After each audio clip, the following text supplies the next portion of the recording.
তেল না থাকলে গাড়ি চলে না, এই চেনা কথাটাই যেন এখানে এসে বদলে যাচ্ছে। কারণ তেলের সংকটের এই সময়ে তেল ছাড়াই ছুটে চলছে এই মোটরসাইকেলটি। শব্দ আছে, গতি আছে, কিন্তু নেই কোনো তেলের গন্ধ, নেই পাম্পে দাঁড়িয়ে থাকার ঝামেলা। চারপাশে যখন তেলের জন্য লাইনে দাঁড়িয়ে ঘন্টার পর ঘন্টা অপেক্ষা, ঠিক তখনই এই বাইকটা আলাদা করে চোখে পড়ে। আর এভাবে 1-2 বছর নয়, টানা প্রায় 10 বছর ধরে চলছে এই পথ চলা। সময়ে দেশের মধ্যে সবচেয়ে জ্বালানি তেলের সংকট, সেক্ষেত্রে আমাদের এলাকার আন্টু ভাই দীর্ঘদিন যাবৎ ব্যাটারি চালিত মোটরসাইকেল আবিষ্কার করেছে। এটা দেখে আমাদের অনেক ভালো লেগেছে। সেক্ষেত্রে তার তেলের পাম্পে গিয়ে দীর্ঘক্ষণ ধরে লাইন ধরে থাকতে হয় না। এটা দেখে আমরা অনুপ্রেরিত হয়েছি, আমরাও এটা করার চিন্তা করতেছি। বগুড়ার সারিয়াকান্দি উপজেলার পরল গ্রাম, এখানেই তৈরি হয়েছে এই ব্যতিক্রমী মোটরসাইকেল। এই বাইকের পেছনের কারিগর আনোয়ার হোসেন কান্টু একসময় সাইকেল মেকানিক ছিলেন, এখন যন্ত্রাংশের ছোট দোকান চালান। পুরনো মোটরসাইকেলের বারবার নষ্ট হওয়া আর তেলের খরচে বিরক্ত হয়ে একসময় ইঞ্জিনই বাদ দেন।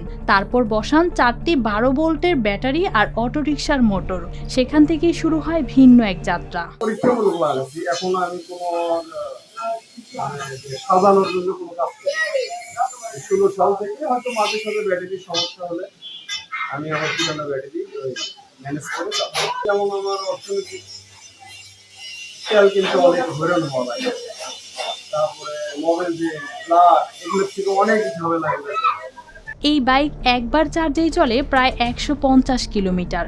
খরচ হয় মাত্র 5 থেকে 6 টাকা, যেখানে একই দূরত্ব পাড়ি দিতে তেল লাগতো প্রায় 500 টাকা। দৃষ্টান্তমূলক শিক্ষা নিতে চাই সারিয়াকান্দি উপজেলা সারিয়াকান্দি সদর ইউনিয়ন পরিষদ নিবাসী জনাব কান্টুর রহমান। উনি কিন্তু সুন্দর একটি পরামর্শ এবং বুদ্ধি সহকারে চলছে, যেমন মোটরসাইকেলে তিনি ব্যাটারি ব্যবহার করে চালাচ্ছে। এক্ষেত্রে অনেক এটা সুবিধা, যার জন্য সে তার সময় সাশ্রয় হচ্ছে এবং তেলের পাম্পে গিয়ে দীর্ঘক্ষণ দাঁড়িয়ে সময় নষ্ট করতে হচ্ছে না। তো সব মিলিয়ে আমরা তার কাছ থেকে অনুপ্রেরিত হয়ে এটাই শিক্ষা গ্রহণ করব যে এটা আমাদের করাও অতীব জরুরি বলে মনে করছি। শুরুতে অনেকে হাসাহাসি করেছিল, কিন্তু তেলের সংকট বাড়ার সঙ্গে সঙ্গে সেই হাসি বদলে গেছে বিস্ময়ে।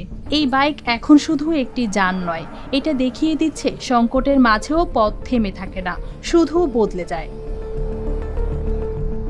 News desk, RTV।